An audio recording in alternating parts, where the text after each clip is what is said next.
Hello, everybody, and welcome to the Friday Night Drive Week 6 preview podcast. I'm Josh Welge here with Steve Soucie. And Seuss, I know we're heading for the stretch run because it's starting to get a little bit, crisp kind of fall in the air. The baseball playoffs are starting.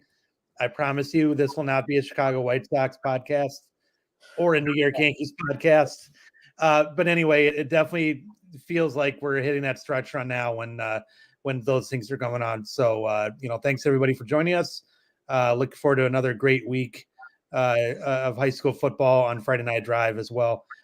Before we look into the week 6 schedule and some of the games we want to look at, Steve, your playoff projections, latest ones dropped this morning, Wednesday morning on Friday Night Drive.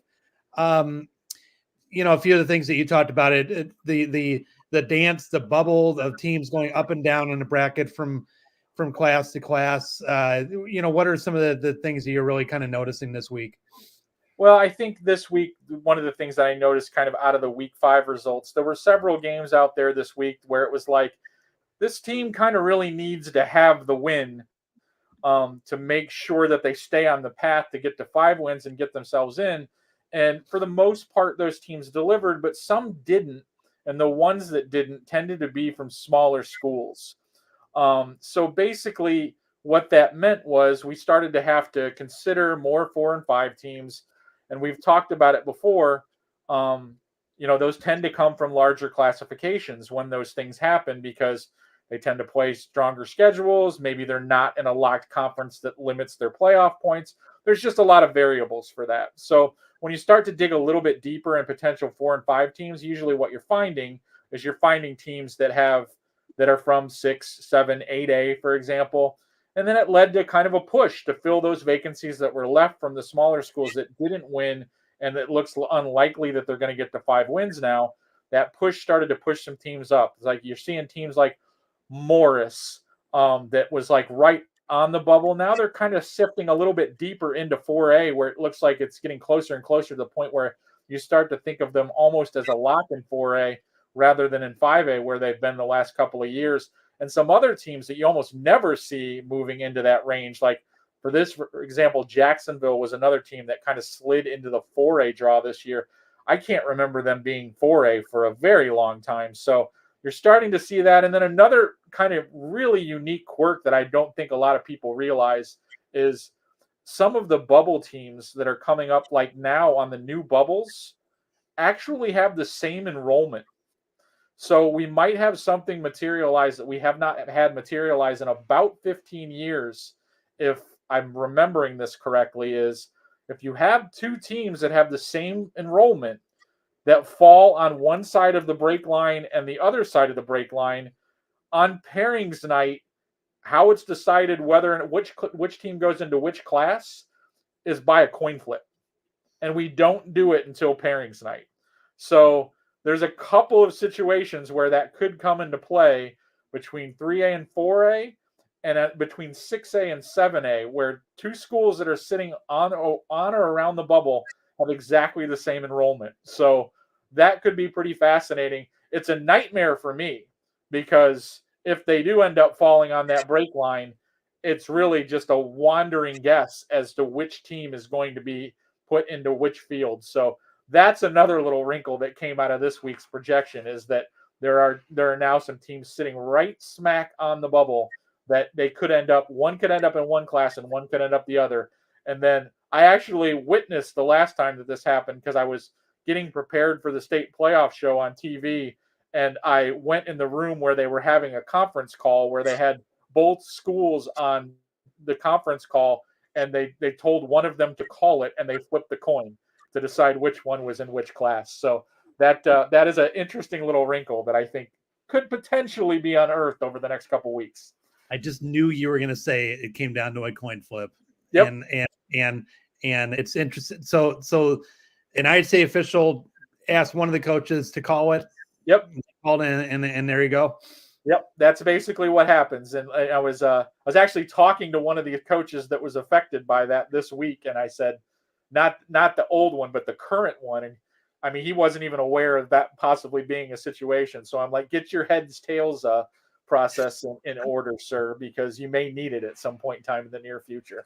Because then it's a matter of, okay, I mean, do you want to be in the lower class or because then you don't know like what door you're walking into. You know what I mean? I mean, are you walking into a matchup with this or a matchup? Maybe you want to be in that lower class. I don't know. I think they should let the coin flip winner pick. There you I think that would be fun. Like they won the coin flip, you get to pick. Do you want to be in 3A or do you want to be in 4A? Don't show them what's going to happen, but like let them decide what it's going to be if they win the flip. Yeah. Interesting about Morris. Have they been in 4A recently? Not exceptionally recently. I want to say it's been a few years, but they've always been where it's a point of discussion. Like if they're always close enough to it. I want to say either last year or the year before, they were right on the bubble on the large side of it. But they're always right in that mix. There's several schools that are like that like kind of depends on field construction. Wilmington is another one that always seems to fall on the 2-3A line. They could be one way or the other. And it just comes down to field construction, who's getting in, who isn't. And I think last year we had a little bit of a swing in week 9 where the upsets were coming from small schools. So it pushed them back down because all year long I was thinking 4A, 4A, 4A. And then in that week 9, they got pushed back up to 5. So it's worth watching. It's always close. And it always never seems to be decided until practically the last minute.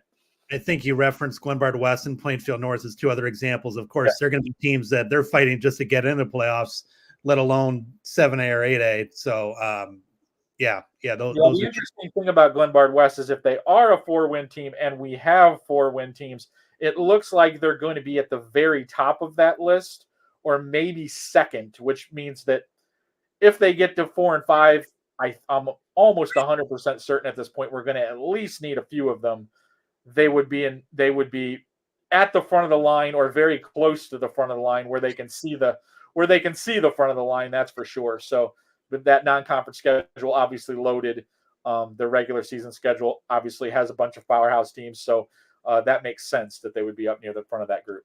Yeah, I mean, at that point, beggars can't be choosers. If you're getting in at 4 and 5, and they got a big one this week with Hinsdale Central as they try to dig them out of that hole. Hinsdale Central's kind of in that same situation where they need some wins too. But yeah, I want to kind of look at a week 6 matchup and talk about some teams that are in different situations. I think, did you say there's 6 matchups between undefeateds across the state here?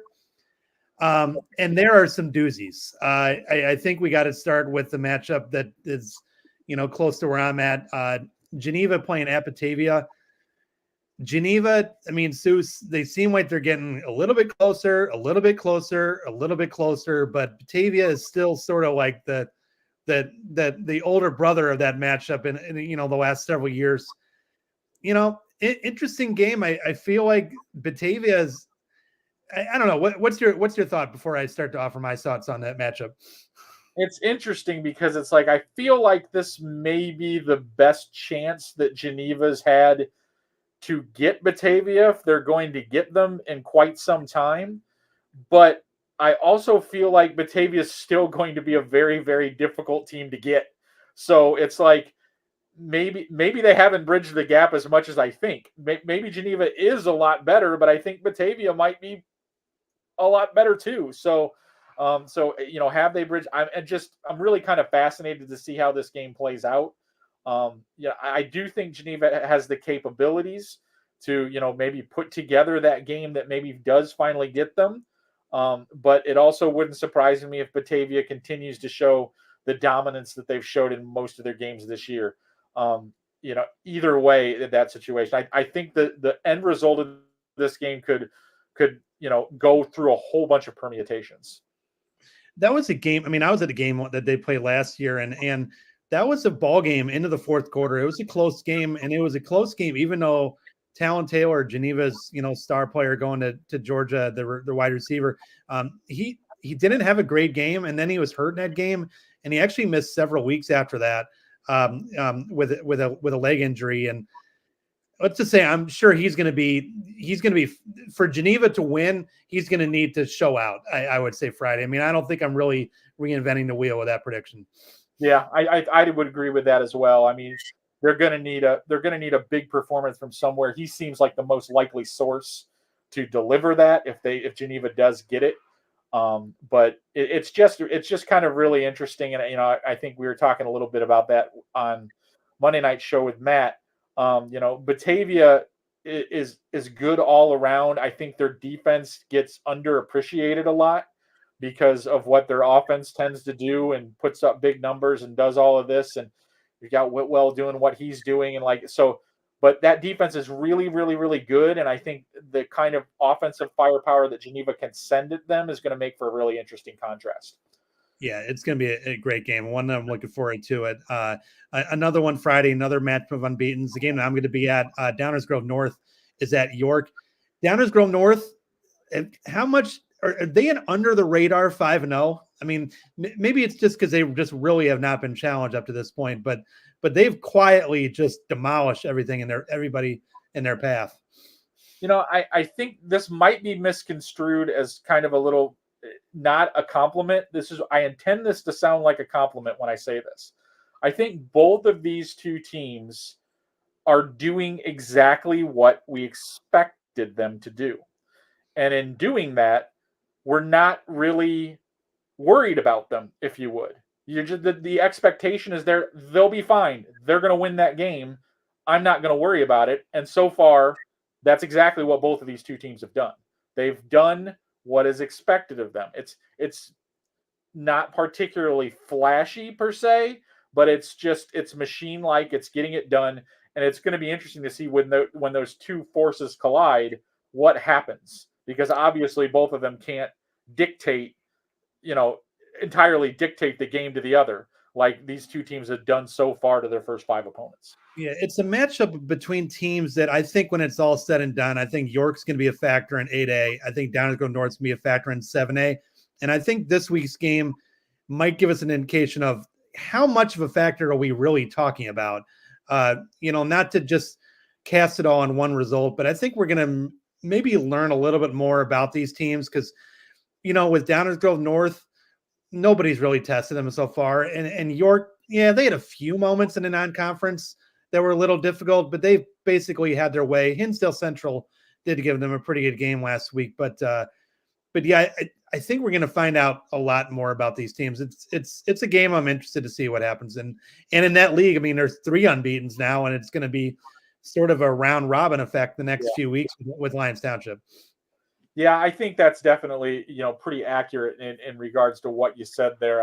Like I said, I too expect them to both be factors in their respective playoff classes. Obviously I think, barring one of these two teams losing a couple of those games, down the stretch here, I think both of them are probably going to be positioned in the, top 8 seeds of those classifications. And you're talking about at minimum, quarterfinal, semifinal types of teams. I think they're both of that caliber. So, so definitely going to be an interesting measuring stick for these two to find out where we're at. Maybe one of them really takes care of the other one. And if that ends up happening, that really opens my eyebrows in both directions. The team that wins it, maybe I'm like, well, maybe I'm underrating these guys. The team that gets beat considerably, maybe I got to reassess where they're at. So it'll be interesting to see how it weighs out. I really don't know what to expect. I mean, I'm definitely expecting a close game, but then again, I don't think I know quite enough about either of them to really say that if there's a blowout, I'm going to be shocked. I don't think I'm going to be surprised about anything that comes out of this game, but I think I'm going to learn more about both of these things. Of that, I'm pretty certain. I'm going to learn about both of these teams.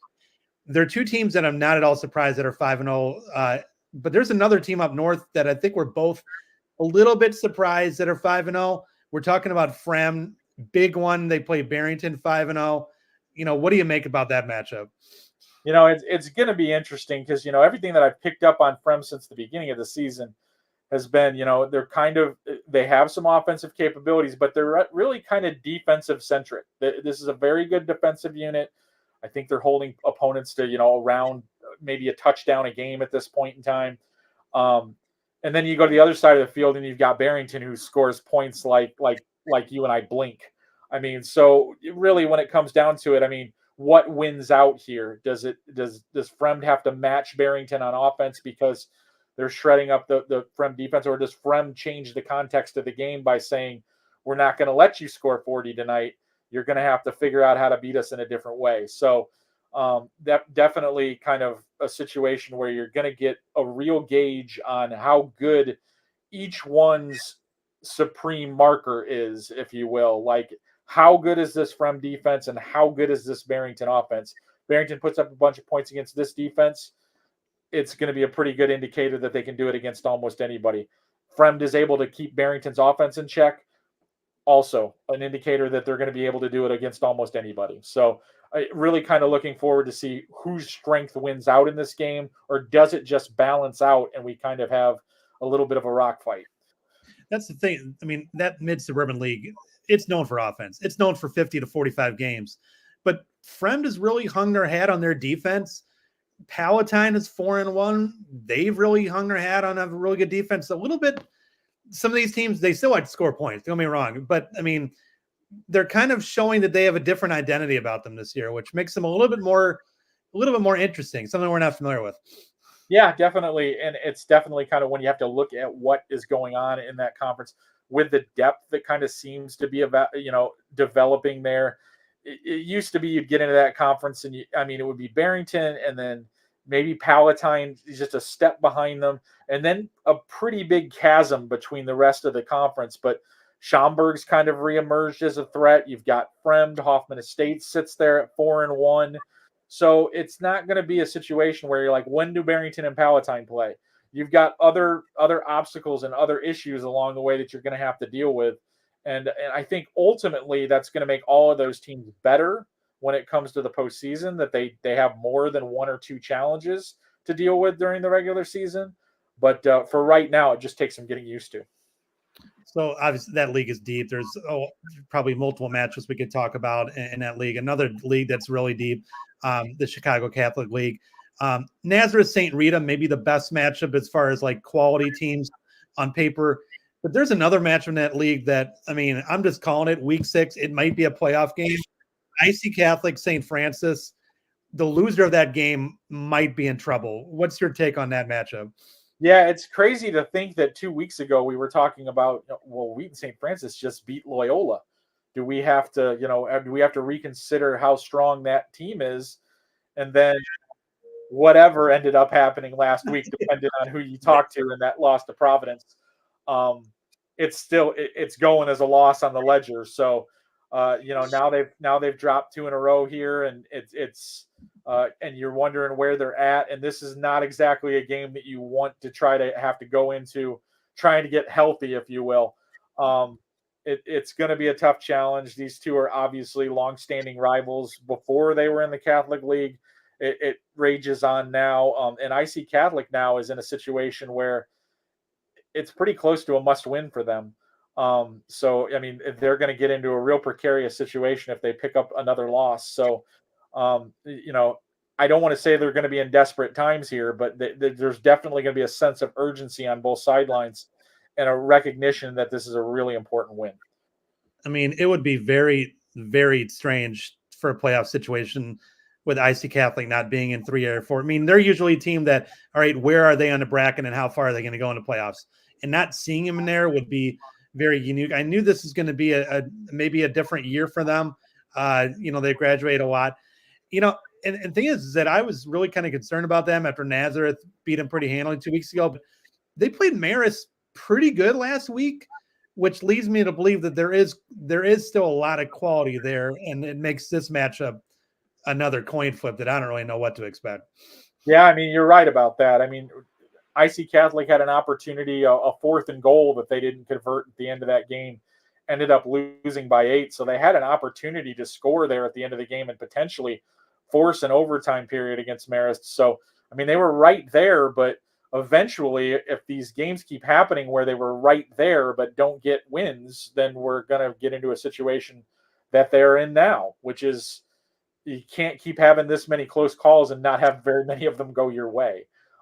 That's the reality of their situation. So it should be really interesting. I know Wheaton St. Francis is still a little dinged up from that Loyola game, even though they won it. I know there's been some injuries floating around that roster. But I suppose if you're going to try to find an extra jolt of energy to try to push you through one of those things, if you look over on the other side and you see the opponent at hand, maybe that gets you a little energized and a little bit more willing to and ready to go for this week 6 key matchup. Yeah, I mean, there's obviously the stakes are huge, and they don't even need stakes. They could be playing like down the street at a middle school field, and it would still be a street fight because those programs, I don't think they like each other that much. There's definitely a really healthy rivalry between. So, definitely a matchup I'm going to be keeping an eye on. Another program that I know you and Michael DeWoljek that does the Catholic League for us, you love going into the year and you were really high on, but they got some work to do. Brother Rice, and their work starts with a very difficult game this week.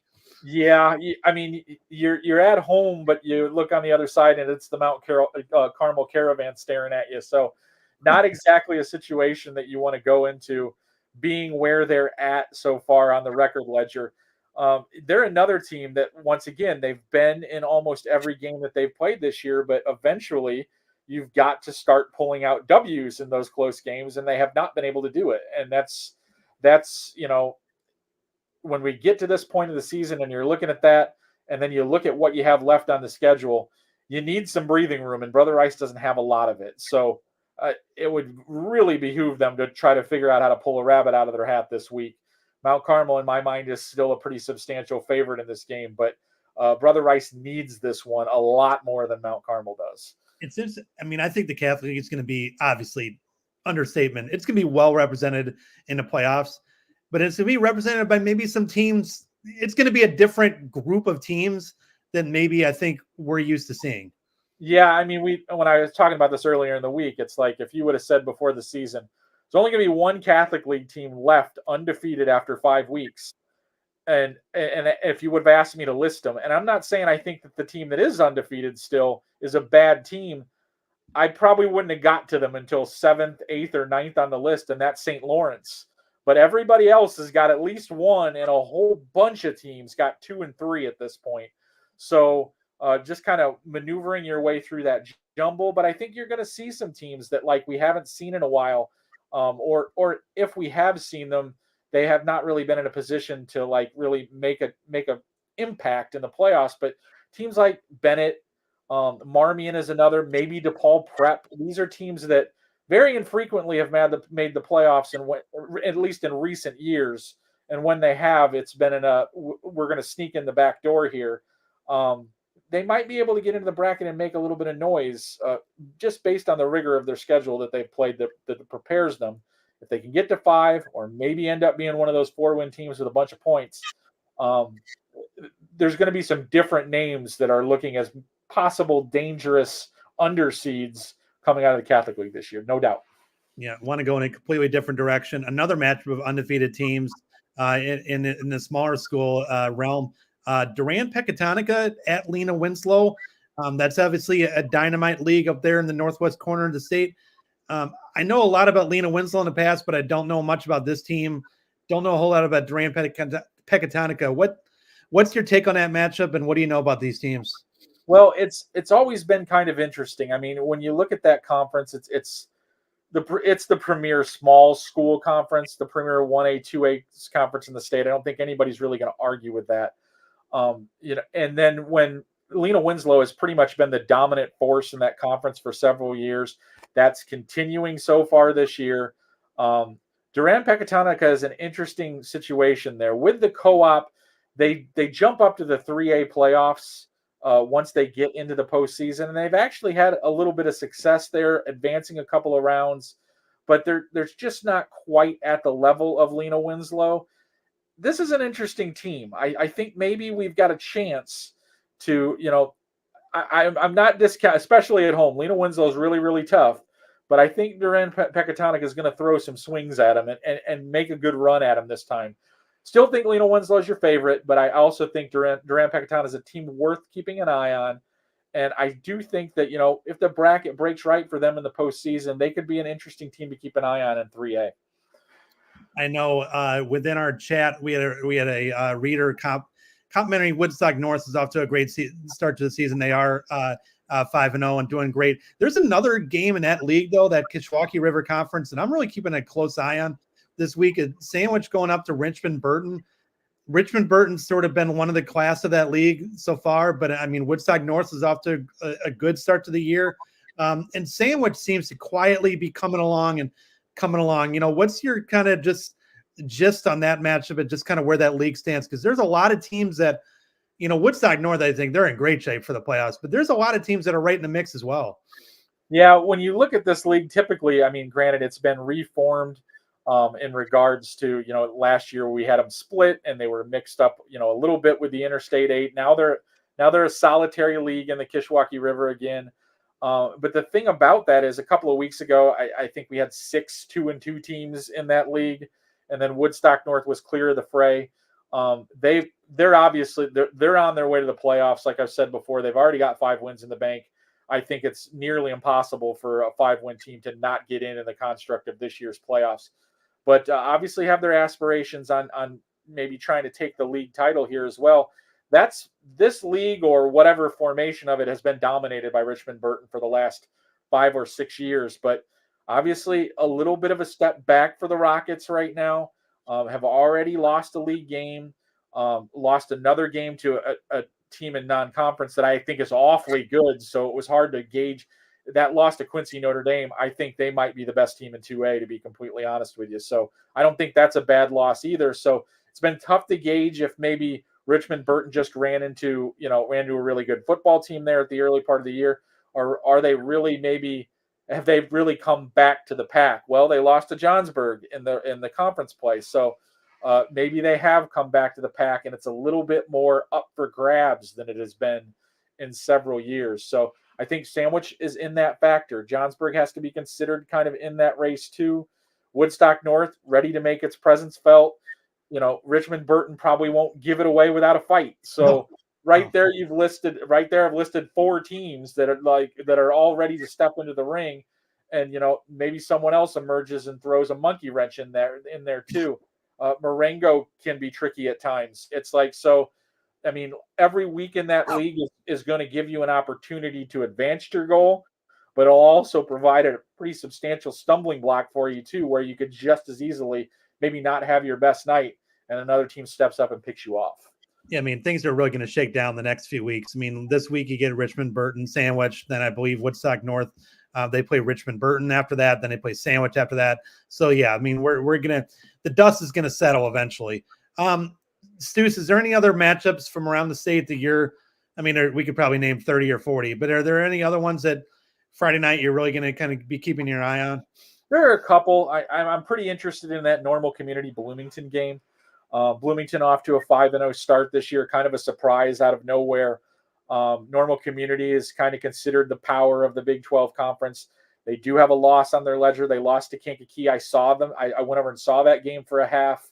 To be honest with you, I wasn't all that taken with Normal Community, so there might be an opportunity for Bloomington to keep this train rolling. So I'm keeping an eye on that one.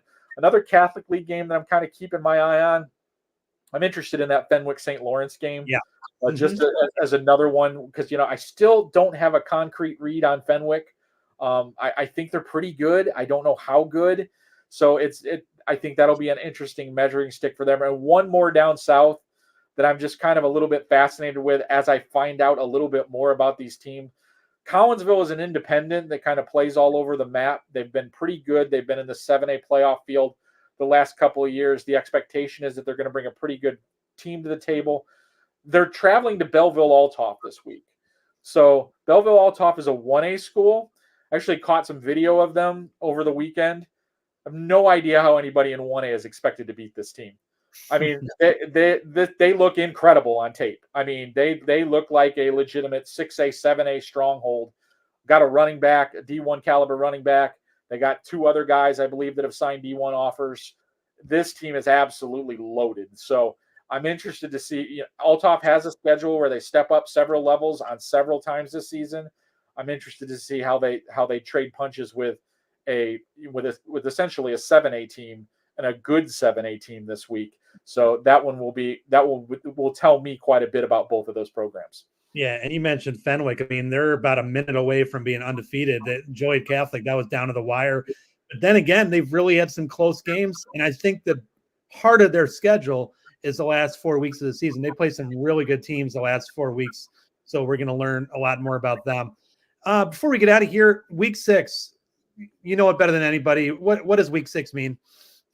I think week six is kind of that situation where you're looking at those teams in the middle and registering how important it is to, at the very least, make sure you stay in the middle. You don't slide out of that middle group, because teams that are coming into this week at 2-3, trying to stay at, get back up to that 500 mark with a win. But teams that fall off that 2-3 group, go down to 2-4, it becomes really, really treacherous. And then those teams that have come into this week, sitting there at 3-2, 4-2 looks a lot better than 3-3 in the grand scheme of things. So that's where a lot of the intrigue is to me personally. There are over 200 teams in the state that are in one of those two classes. So I think, you will get a lot of clarity on what you need to happen in the final third of the season by the result in week 6. Like, there are 60 teams that are already clearing through. They're 5-0 at this point in time. Those teams, obviously, their quests are interesting. Can they stay undefeated? Are they putting themselves in a position to win a conference title? But as far as the playoff field goes, those guys are already set. I mean, they're already fundamentally in. So my focus in doing what I do starts to really zero in on those teams kind of in the middle of the pack. Are you going to get out of that middle of the pack? Are you going to stay there? You're going to fall away from that pack, because that's how the rest of the field is ultimately going to get made up of, from that group of teams right now. Those are where they're coming from. That's where the bottom of the fields come. That's where the last teams come in. Those are the school sizes that you have to keep an eye on too. Are there a lot of little schools in there, or a lot of big schools in there? Because then we start talking about who gets into what classification. It all weighs in. So for me, the games that I'm keeping an eye on this week, they start with the teams that have records of 3-2 or 2-3 to start the week. Right. I mean, there's the glamour matchups that we all love, the Geneva, Batavia, Downers go North, York of the world. But the ones that I'm really going to be drilling down on is going to be like that IC Catholic Francis, like Glenbard West, Hinsdale Central. Winter is maybe okay. The Kishwaukee River Conference, the Southwest Parade. There's a lot of 2-3, 3-2 types in those leagues. It should be a lot of fun, though. Soucie, thanks again, everyone, for joining us. I want to remind everybody before we get out of here that JT Peddledy and Eddie Carriffio will be here tomorrow, breaking down the week 6 matchups in the South and West. And then Steve will be back on Friday night with Matt Rodewald from 9:30 to 11 on our Friday Night Drive live stream. We'll be covering tons of games on Friday. Week 6 should be a lot of fun. Thanks, everybody, for joining us. Have a great Wednesday.